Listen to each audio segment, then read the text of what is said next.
Halo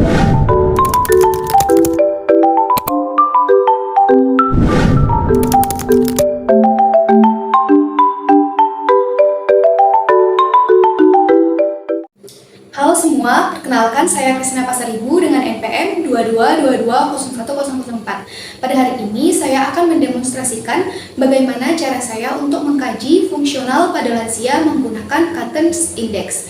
Katten's Index ini adalah pengkajian yang dilakukan pada lansia untuk mengkaji tingkat kemandirian pada lansia. Ada 6 dasar yang akan saya kaji. Yang pertama, mandi. Kemudian yang kedua, cara berpakaian. Yang ketiga adalah toileting atau menggunakan toilet. Yang keempat adalah bagaimana lansia mampu melakukan pergerakan. Yang kelima yaitu kontensia atau bagaimana lansia dapat mengkontrol buang air kecil atau buang air besar. Yang keenam yaitu makan.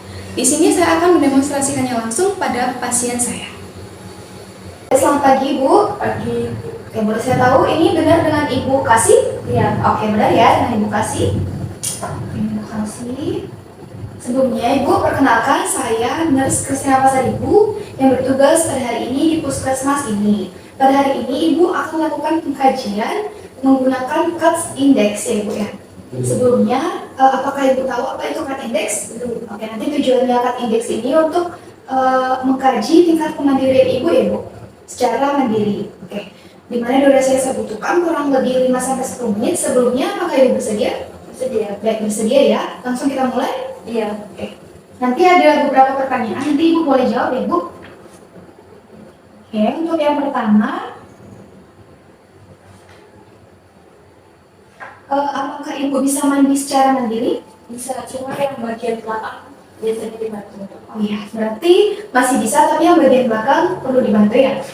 Oke, kemudian apakah Ibu untuk berpakaiannya bisa dilakukan secara mandiri atau perlu bantuan orang lain? Untuk berpakaian sendiri bisa. Bisa ya, pakaian. Kemudian untuk toileting, biasanya Ibu kalau ke kamar mandi itu perlu bantuan keluarga atau bisa mandiri? Bisa mandiri. Bisa mandiri ya. Oke. Kemudian untuk berpindah tempat dari tempat satu ke tempat lainnya, biasanya Ibu perlu bantuan anak atau suami atau keluarga tidak untuk berpindah? Bisa. Bisa sendiri? Iya. Sendiri ya. Oke. Kemudian untuk ke kamar mandi, biasanya Ibu bisa nggak untuk menahan buang air kecil atau buang air besar sebelum sampai ke kamar mandi? Terkadang tidak bisa mbak. Oh ya, nggak bisanya yang buang air kecil atau yang buang air besar? Buang air kecil. Buang air kecil ya? Masih terkadang belum sampai ke kamar mandi? Iya, sudah mau. Oke. Oh ya, baik. Oke. Kemudian untuk makan sendiri, Ibu biasanya perlu bantuan keluarga, anak atau suami dalam mengambilkan makanan atau bisa dilakukan secara mandiri ya? Kalau mengambilkan biasanya anak sama apa ya biasanya potong-potong anak, tapi bisa makan sendiri. Bisa makan sendiri ya? Oke, berarti masih mandiri. Oke, saya hitung terlebih dahulu ya. Oke. Ini saya sudah menghitung untuk hasil pengkajiannya. Nanti Ibu akan dilakukan pengkajian lagi. Saya akan memanggil Ibu kurang lebih mungkin beberapa hari kemudian. Sebelumnya, apakah Ibu masih ada yang ingin ditanyakan lagi? Belum. Tidak ada? Oke, baik. Jika tidak ada lagi, saya izin kembali ke ruangan saya. Ibu boleh kembali ke ruangan. Terima kasih, Bu. Terima kasih ya. Di sini saya akan menjelaskan penilaian Katten's Index yang sudah saya demonstrasikan yang tadi. Diberikan nilai 0 pada lansia atau pada pengkajian tersebut jika klien tidak mampu melakukan aktivitas secara mandiri. Diberikan nilai 1 jika klien atau lansia mampu melakukan aktivitas secara mandiri.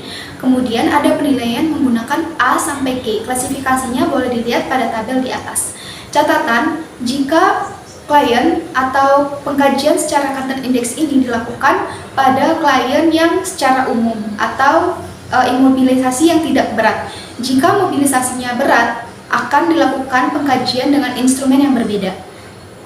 Telah dilakukan pengkajian pada nyonya K pada Jumat 2 Mei 2024, di mana hasil scoringnya didapatkan skor 5, kemudian klien mampu menjawab pertanyaan dengan baik, kemudian Perawat Kristina Pasaribu ditandatangani.